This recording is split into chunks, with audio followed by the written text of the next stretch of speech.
Bienvenidos a Mama's Playground. Welcome to Mama's Playground. This is Darlene. This is Monica. We want to keep the doors open for if you're listening to us and you want to talk to us about something, let's make it happen. Come to our show either by Zoom, by phone, in person. Be part of this, because when we say Mama's Playground, it's not just Monica and Darlene. Like, we want it to be, like a playground. Hit us through, Instagram or TikTok or Facebook, or just reach out to us, and we're here to listen to your ideas, and if you want to come and vent with us. Yeah, definitely. We are back. I remember there was a season where Monica was all about, okay, let's go on ChatGPT. And I'm like, no, we got to put our thinking caps. We got to do it from our own brain. We do, but we need to get help from ChatGPT. But now, it's how in 3 years, because the first time was 3 years ago that we started our first? Probably a little bit less. I don't think it was exactly 3 years. A little bit less. I know we were super consistent when we got the studio back in the day. We were super consistent for about a year. And then we did probably about a year and a half, a little bit over of consistency. And then we kind of had to, drop off and, just pick things up back where we are right now. We love being here. We love talking. We love being moms and stressing about it and loving every minute. And sometimes actually not, but motherhood is a beautiful thing, and we're here to celebrate it. We have a fun thing going on today because, when you're a co-host, when you're in any relationship of a podcast, of friendship, husband and wife. Yeah, it's all about, personalities. Sometimes they click, sometimes they don't. And tell us what you found. So I told Darlene, I said, you know what, let's do this little test that a cousin of mine sent me a link to. I didn't know what it was until I clicked on it. And it's called 16 Personalities. I'm sure somebody else does it, but this is the one that I did. And so you get on there, you do a little questionnaire, and it tells you it's based off of the Myers-Briggs, I think, test to see what personality you are. And I could not believe how accurate that shit was. Excuse my language. It was so freaking accurate that I was like, this is scary. I'm going to send it to Darlene and see where we fall, and we haven't discussed our results. We haven't discussed our results. So to get to it, we did this Myers-Briggs 16 personalities test, right? And it asks you a couple of questions. And after you're done, obviously they ask you to pay, later for more stuff, but you can actually just take your results.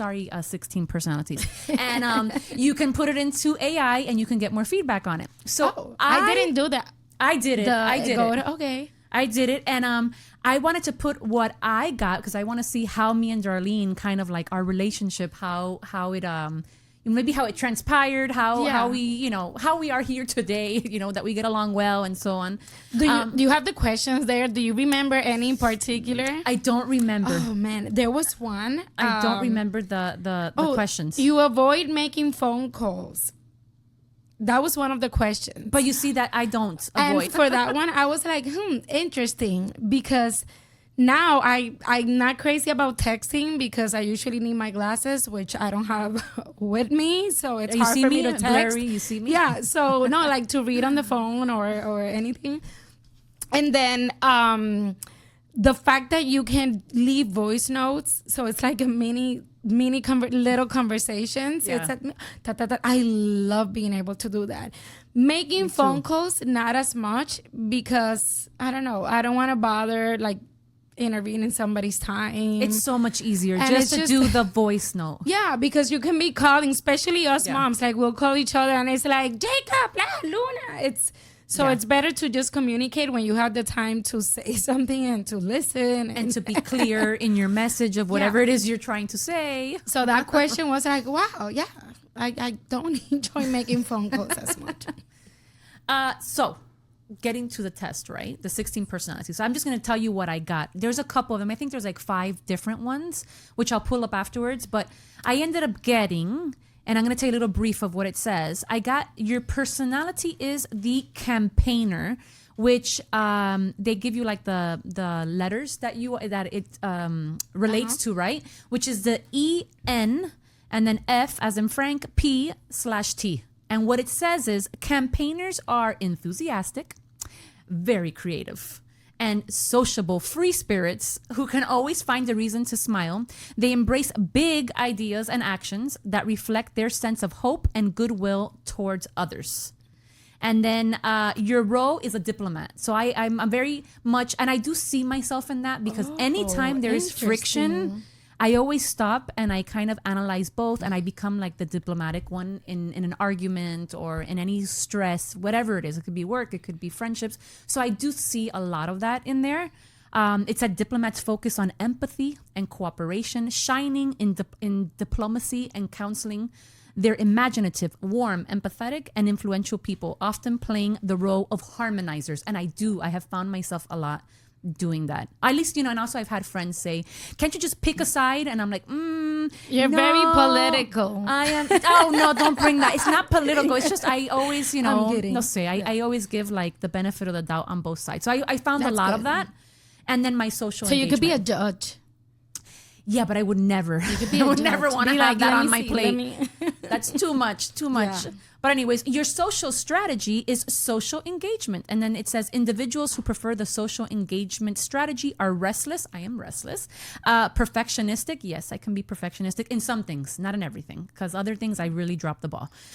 Prone to experiencing very positive and negative emotions. People who know me, I think when I was younger, people didn't think I was as emotional, and maybe I wasn't. And as I got older, I've become more empathetic and emotional. So when you became a parent or before that?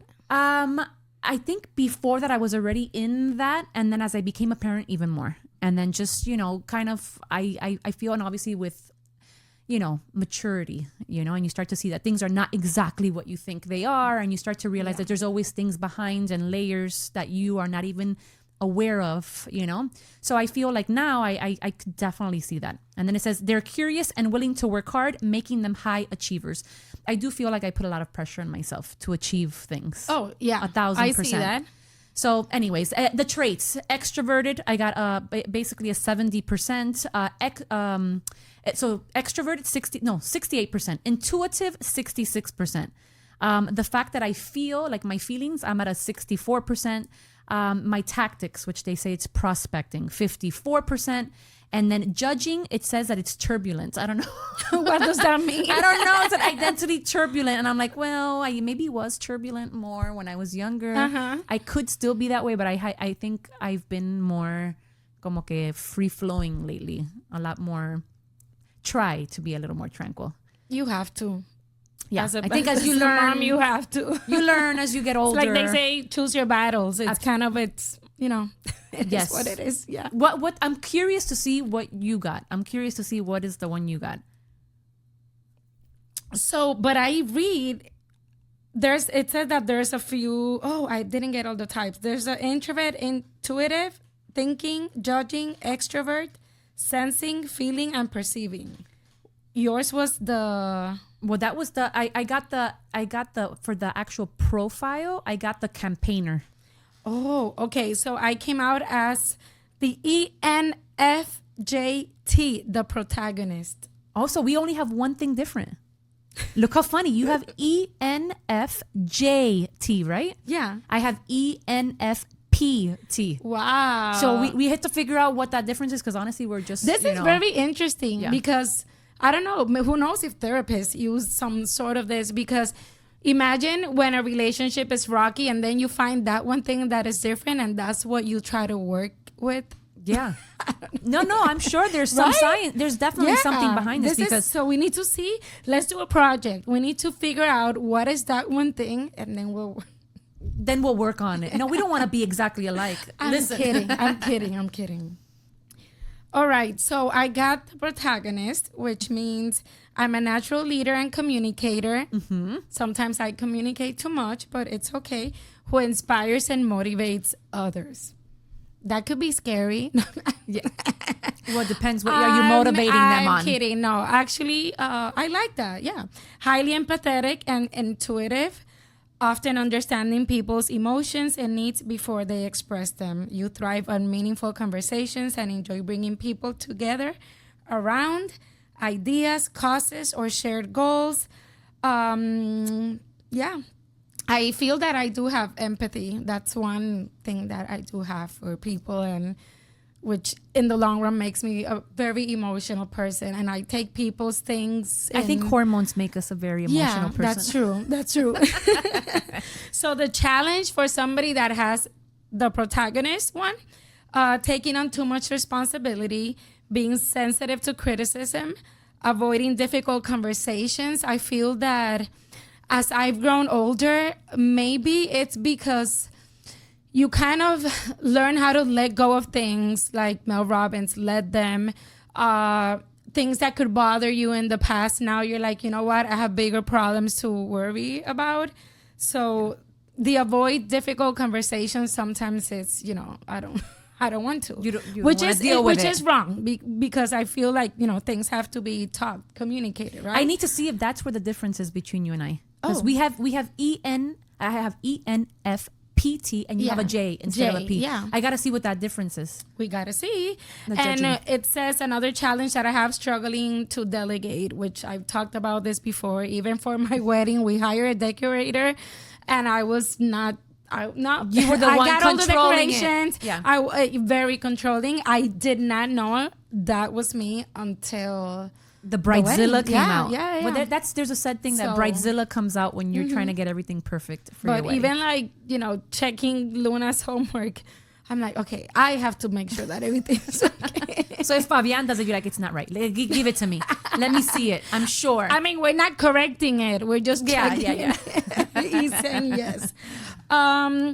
Another challenge, taking setbacks personally, sometimes overlooking practical limitations. That's kind of being a idealista, más que realista.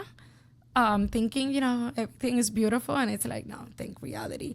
Your idealism and high expectations can sometimes lead to disappointment when reality doesn't match your vision. So in short, I am somebody who naturally uplifts people. I lead with my heart and my emotions, which can get me in trouble so many times. Same. Ask my husband. And I do want to make a positive impact, and it's one of the reasons why I love being in the podcast, because hopefully we can get to people in different ways and help them throughout anything they could be going through.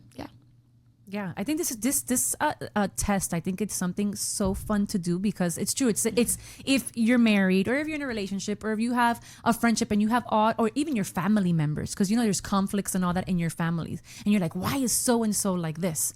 Or my God, this guy pisses me off. Like, look at this little, you know what I mean? And you wonder why, and you're like, this is so. You do this test, and really when you kind of combine it and you read and you see between two people like what they got, you start saying, well, that's why, because that person doesn't lead with they lead with maybe logic. That person leads with emotion. And you know, there's just so many different ways to go about it. I wonder what my kids are. Like, I think these questions are too deep for them to do, but I wonder like what they are, who they're, you know, what they're gonna come out as. That's great. And for example, this is something that you can get online, either this test or something else. You don't have to go to a therapist. I mean, I'm all about therapists, by the way, and I'm super supportive. But if you can afford it, or you don't have time, or you're going through a moment where it's you're not clicking with the person that you love, or something's going on, maybe one of the personality traits is switching to another one because of things outside of our control, work, or, you know, life situations. And I don't know, I love that. Before acting, I remember taking acting and psychology at the same time in college, because I love the psychology behind, you know, people's thoughts and actions and difference of opinions. And we don't marry ourselves. We're married, or we have friendships or podcasts that are very different with people that are different. And it's a matter of recognizing them and respecting it, you know, and not faulting people for traits that they have that maybe you don't have, you know? So absolutely. I wanted to, you know, did it tell you your, oh my goodness, did it tell you like what, like your careers and all that? I want to know, because you did acting, and did it go into your careers? Because I have it here. like I'm going to tell you the one that it said for me. It said, in your professional life, you thrive in environments that value creativity. So I do love creating. Flexibility, definitely. I do not like anybody chaining me down to anything. I'm very rebellious in that sense. And human connection. And it says, your ideal career is not just a job, but a calling, a platform where you can express your unique gifts. Woo, we're here. That's why we have the podcast. Oops, Just sorry, hit lamp. the lamp. And that you can make a positive impact on others. You excel in roles that allow you to use your exceptional communication skills and tap into your boundless creativity. However, look what it said, and this is so true. So if anybody from, wherever I've worked in the past knows that this is true. I'm very rebellious with the 9 to 5. I don't like people controlling my time. And it says, however, the conventional 9 to 5 grind can feel stifling to your free-spirited nature. You may struggle with strict routines. When it said that, I was like, definitely. You say, Monica, come on, follow the plan. And I'm just like, no, look at this. Oh, look at that bird. So it was so on point. It's so on point. So another thing this test is good for is if you are in the mix of like career, like, oh my God, I want to reinvent myself. I want to do like, what is it that I like? You can do this test and it can give you a couple of maybe options that open up your eyes to something different. I know. I don't. Yours makes so much sense. Mine came out. I'm trying to remember. I don't have it written down, and it will take me a little bit to find it. But one that did come out for me was teacher.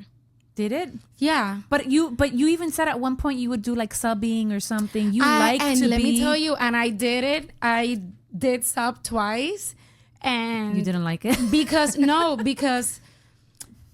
and that's when I realized I am a very organized person. And when I went to sub, I feel that they thought that I know what I was doing. Like, I know how to be a mom, and I could, lead 25 kids. But nowadays in these schools, it's not about open your textbook. It's about some things are done in the computer, some in a textbook, some in a projector. There's so many, and then everything has like a different name. It's not like, oh, now it's math, now it's science, it's everything. Now it was, and I was so confused. I'm like, this is so complicated. I don't remember this in school. You know what it is, Darlene? It's if you were in your 20s, I'm sorry, but I have to always bring this up because it's true. I see the very big difference. If you were in your 20s, maybe then you would have been like, okay, I'm going to, figure. But I think the patience at this level too, it's like there's things at this point, I could speak for myself that I say, I don't want to deal with this.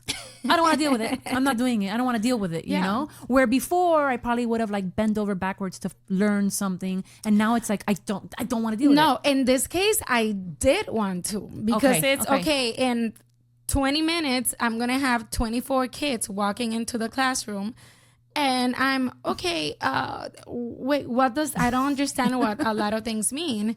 And then you have to log in, and then you have to send a message to the cafeteria saying how many kids are going to buy lunch.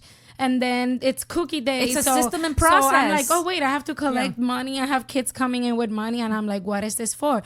True story. This did happen at her school. Every morning they do the Pledge of Allegiance, and then the school's what do you call it? The anthem song or whatever for the school. So it's the beginning of the class, and the kids are all standing up. And I go, everybody sit down, class is starting. And I'm telling the kids to sit down. And then this teacher comes, she turns on the monitor, the huge TV that they have. And I go, wait, what is she doing? And I'm like, I'm telling the kids to sit down. And they're like, no, they have to stand up. And your control thing was like, teacher, it's the Pledge of Allegiance. And I'm like, oh, that's why they were all standing. And I'm telling them, sit down. And I'm like, where does it say that they gotta sit? 8:00, they're gonna be doing the Pledge of Allegiance. And I'm telling them, sit down. But you see that you are it was so stressful. The organized, like, you want everything timelines. Yeah, but then it was. I loved it. I love being around kids, but I was a little bit stressed because I wanted everything to be exactly as the teacher would do it, like everything. So tú tienes a thing of, again, and I have this too, and some things, pero en otras no, the perfectionist. That's a perfectionism part. Yeah. That you want everything to follow a certain thing, and then when it goes off of track, you're like, shit. Like what? It flusters you. It irritates, right? But those are things that we have to control. Exactly. But we have to control. Yeah. So I guess I could be a teacher. I don't know. But yeah. This was just a little fun thing. We're back. There's more. I don't remember what they were, but yeah. I right now, in a way, we are teaching our kids every day. We are teachers. Sometimes even when we don't want to, because they're at a stage that Luna now reads and they just grasp everything, every little attitude, everything that we say more than ever, and it's very scary because I'm teaching her without me wanting to teach her at this point, but she's mimicking things in my behavior or the way I speak, and then you don't like it. Time. You don't like it, and you're like, I don't like what you're doing, and then it's like, this is a reflection of you. Yeah. So then you got to look at yourself and then grow with it and say, shit, I gotta do this, or I gotta change this because I don't like what I'm seeing in my daughter, but yet she's getting it from me. And it's like a big realization, like a slap in the face, Yeah. So, or my husband would be like, she's doing it because you do it. And yeah. like, and you're like, shut up. I don't want to hear that. I'm like, take her for a walk. It's a 5-hour walk. Yeah, you're like, stop blaming me for everything. Yeah, but anyways, so it would be interesting to do this with the kids. Maybe we can sometimes understand what's in those little heads of them. In their brains. Yes. And we will talk to you soon. Wait 1 second. I wanted to say something. Okay. We are coming full force, guys, with content, with a new location, with new guests that we have that we're excited about, that want to join the podcast. So we're in the process of getting everything scheduled. This is going to be amazing. So stay tuned. And and listen to Mom's Playground. And let us know you're listening. Let us know what you don't want to hear, what you want to hear. Peace out, everybody. Thanks, everybody, for tuning in. And we will see you next Wednesday. Next Wednesday.